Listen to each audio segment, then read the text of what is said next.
I just want to say that I'm proud of this moment.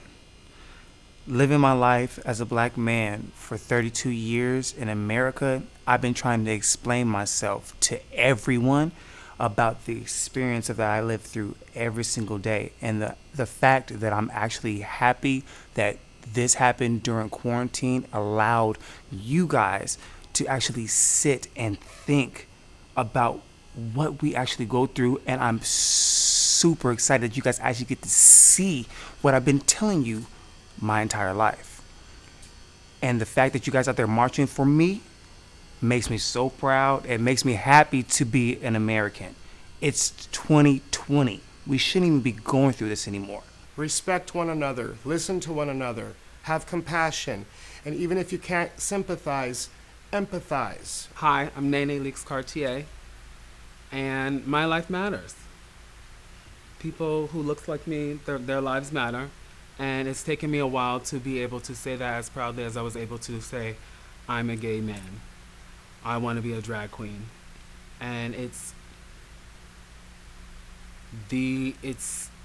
scary to be in the year 2020 and fear being the next headline, being the next kickstart to a movement, but feeling like it's not taken seriously until it's too late. Hi, my name is Stefan, aka Rogue Storm Safari. Um,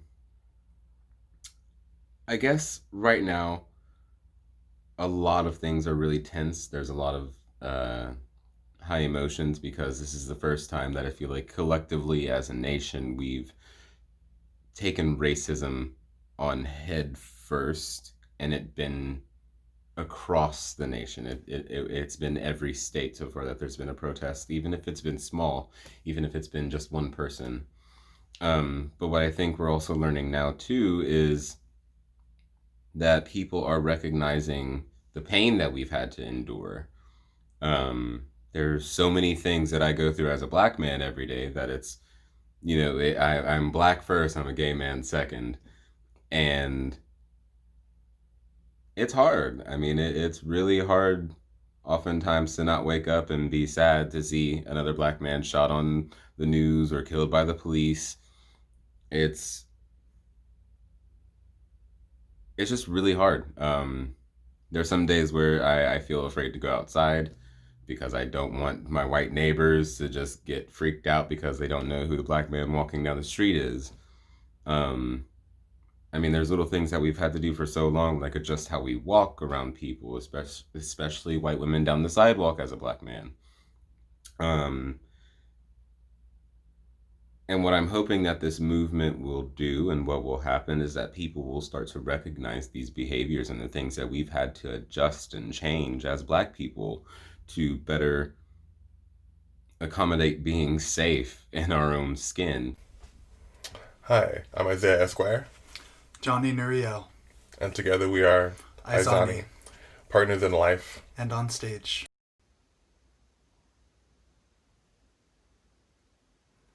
Black Lives Matter.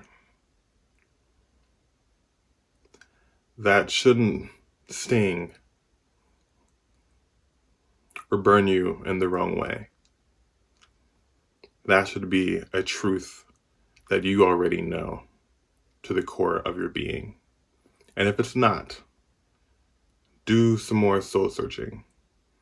Understand that us saying Black Lives Matter, the two is implied.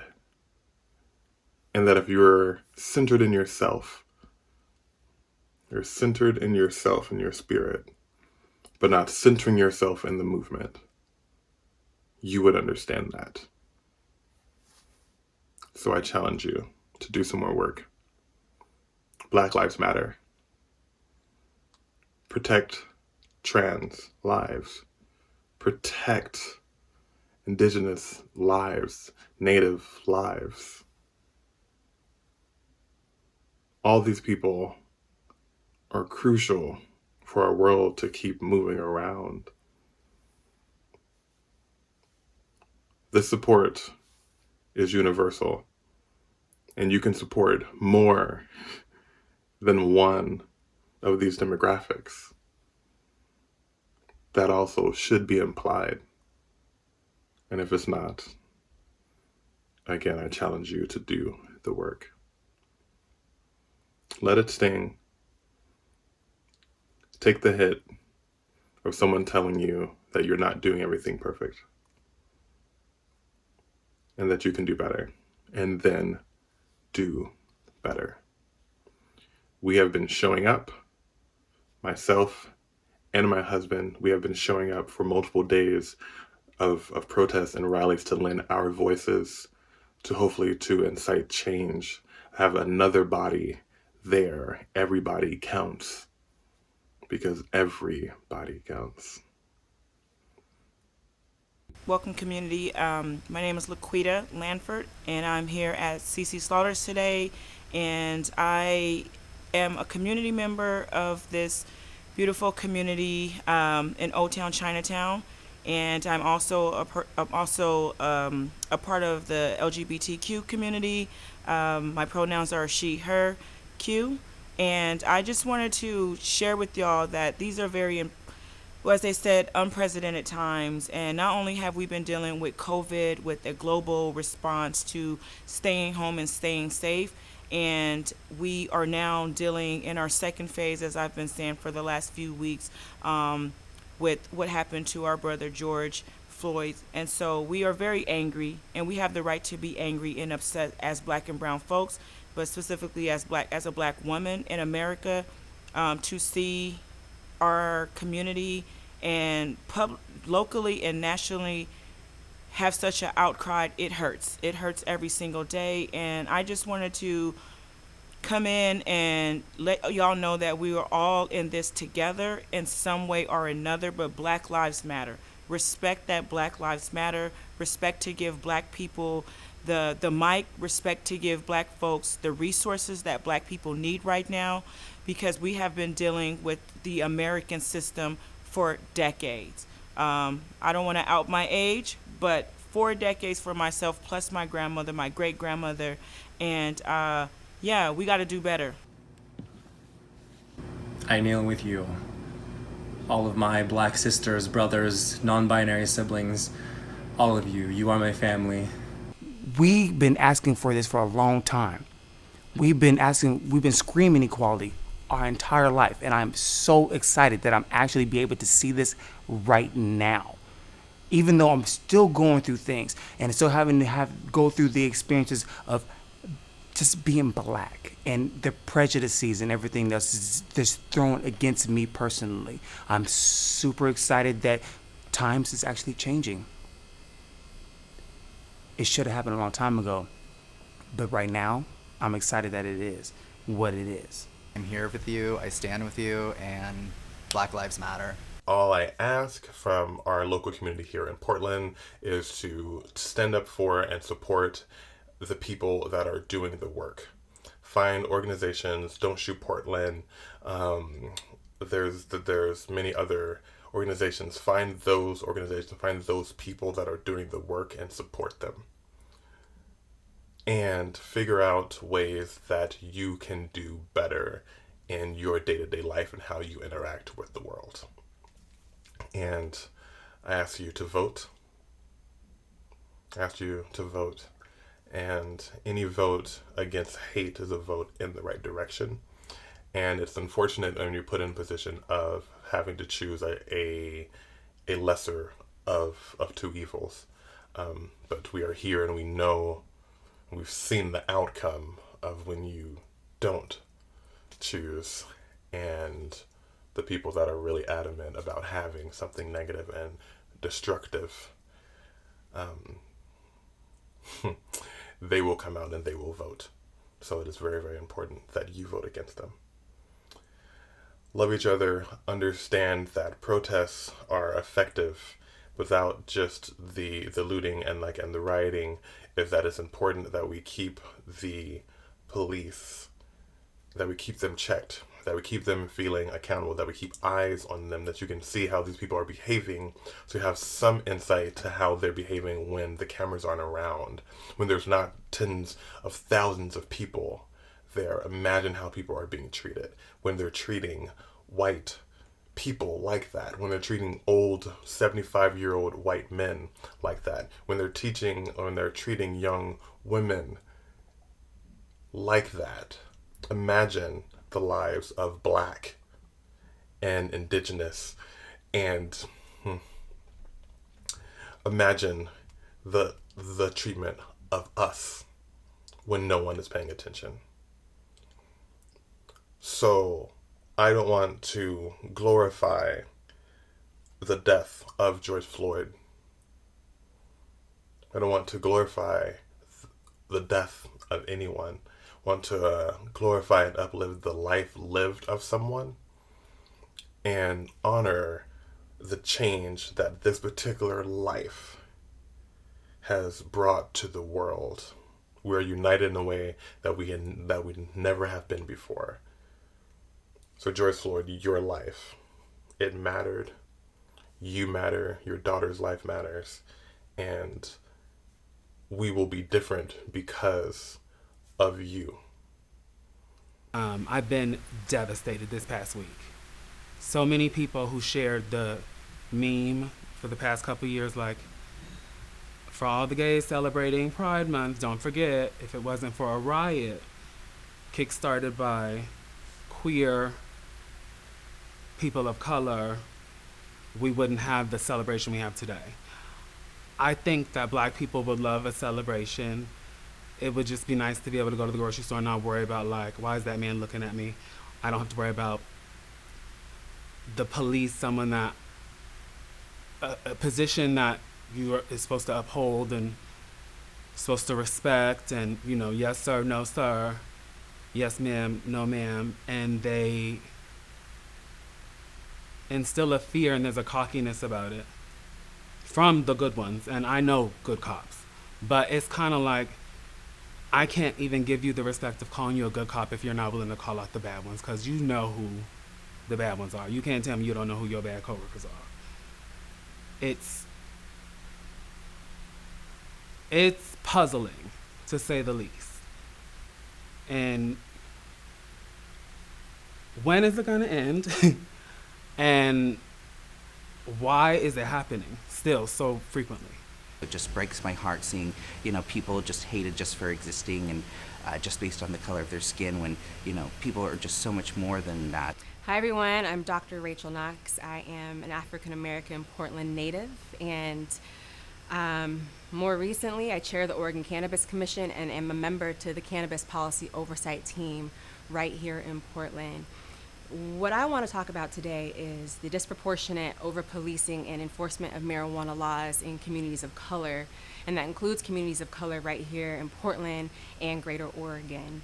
And I want to talk about how we're using cannabis tax revenue right now. We're misusing it. It is misappropriated. Right now, 79% of cannabis tax revenue dollars are funding our Portland Police Bureau.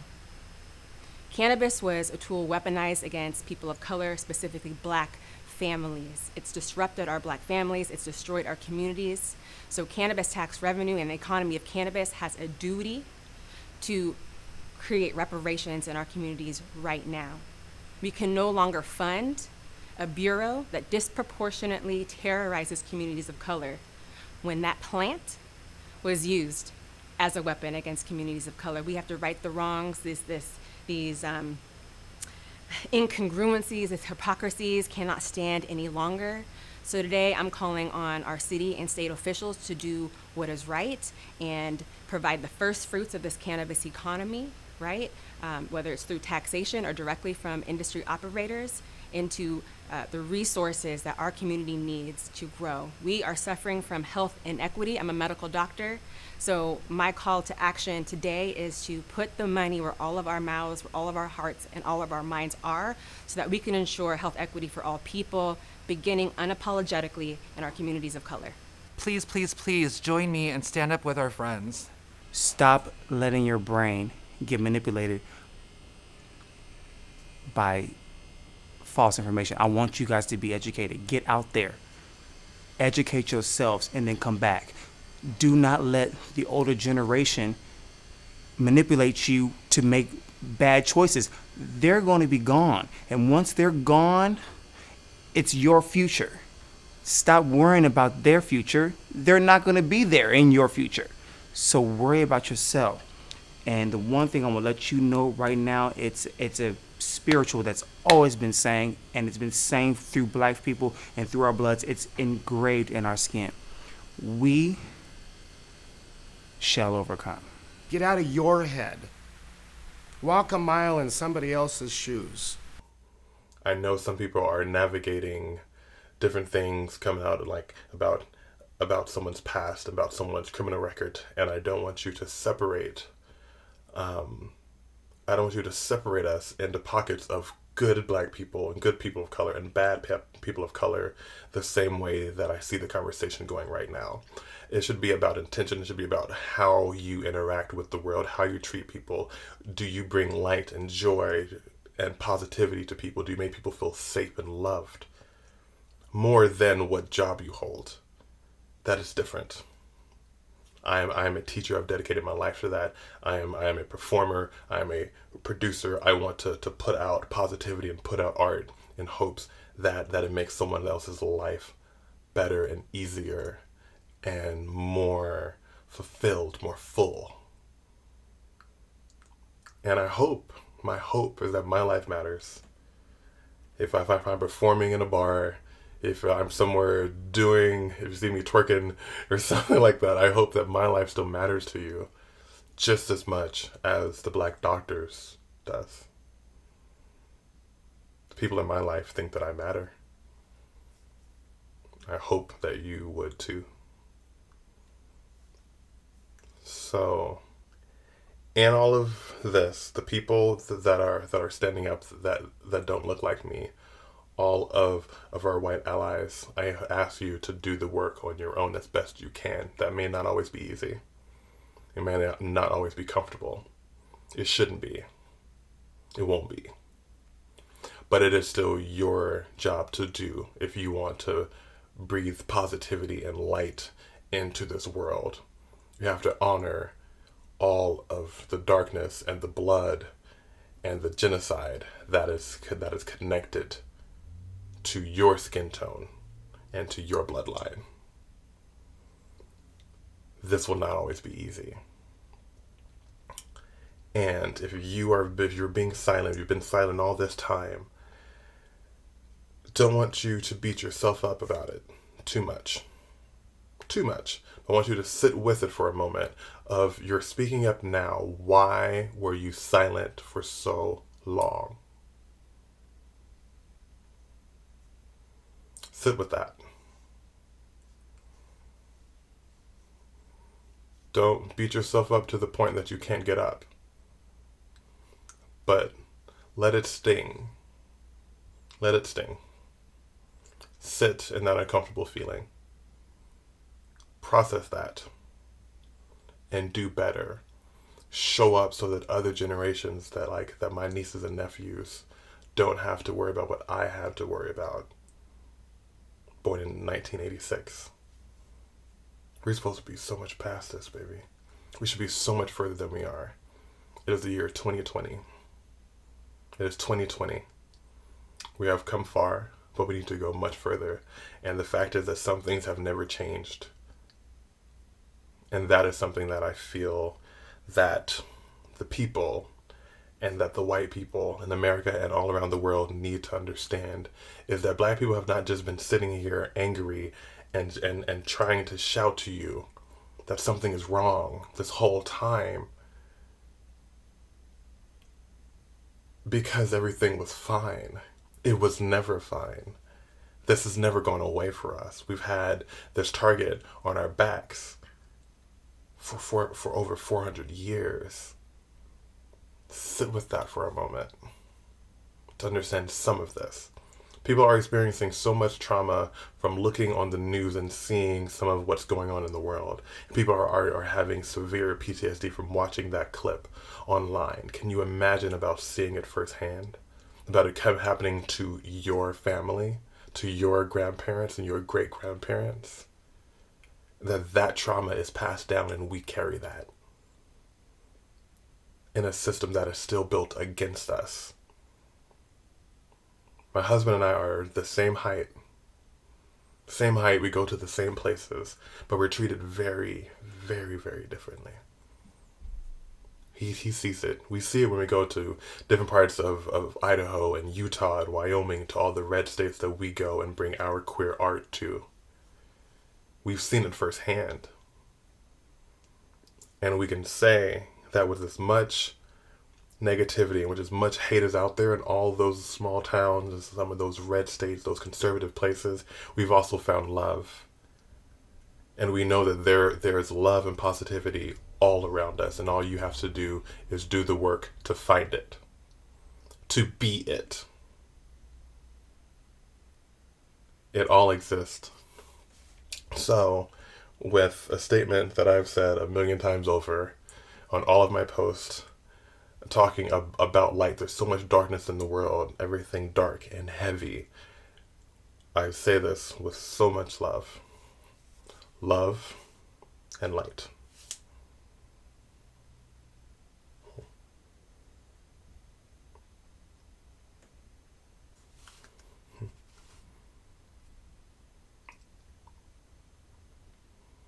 I want to wrap all of my trans people. I want to wrap you in safety. I want to wrap all of my trans people of color, my non-binary people of color. I want to wrap you in love and protection. I want to wrap all of my native. I just want to wrap you in protection and in love. I want to say sorry to you for all the pain that you endure. I want to wrap all of my beautiful black, of my black people. I want to wrap you. I want to wrap all of my POC, all of my Latinx, all of my Asian. I want to wrap you all in love and protection. And let you know that your life, your lived experience does not go unseen, unrecognized, unvalued. It doesn't go unseen, unrecognized, and unvalued by many of us. And the rest of you do better. I hope that people take the time to let all different spectrums of our voices be heard, and not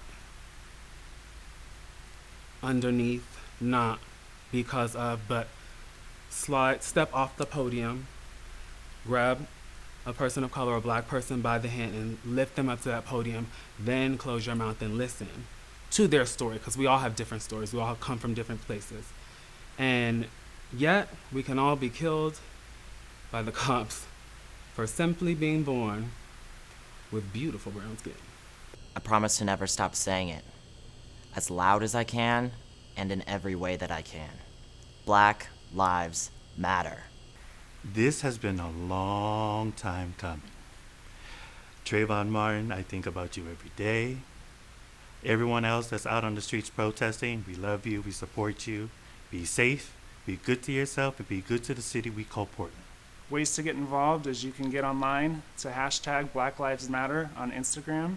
I think the first thing that you can do is really check your privilege. A lot of people hear that word and kind of retract. They think that it's maybe an insult or it makes them less of a moral person for being privileged, but that's not what it's saying. It's more so that there are things going on in the world, there's experiences that you cannot possibly relate to, understand, and that is your privilege right there, is that you don't have to deal with it. And so I think it's important to, one, recognize that maybe you will never truly wonder what it is to be, black in America, but to listen, to hear, to see them, to, empathize with the problems. Don't dismiss it because you think it doesn't exist. People are being forced to finally listen to voices that they've ignored for so long.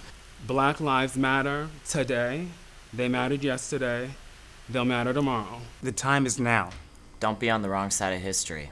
It's 2020. Stay together. Stay tight. It's 2020. It's 2020. It's 2020. Remember, Black Lives Matter. Let's do this together. I love you, and we'll all be back together again, and I can't wait to hug you.